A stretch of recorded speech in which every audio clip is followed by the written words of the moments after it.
Diyos dito naglutuan yung nasinging is ng balbacoa.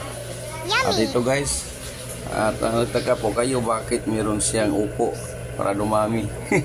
Kasi para makakain lahat.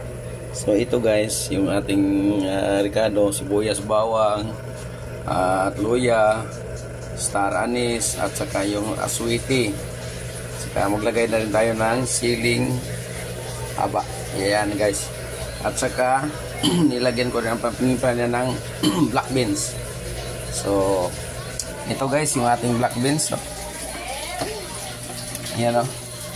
Yan ang ating black beans.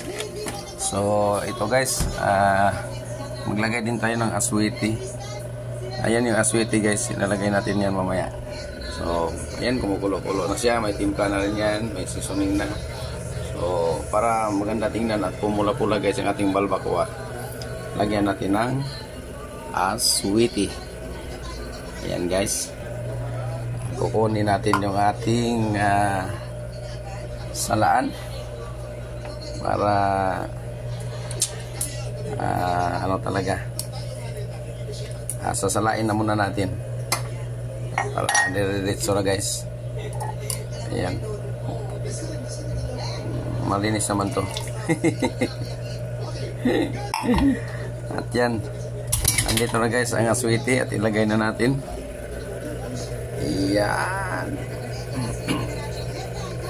Yan na guys ang ating aswiti. Sigurado yan pag inalo-alo na natin ay pupula na siya. Yan na guys, pumupula na siya, no? At yan, yan ang ating balbacoa. Yummy!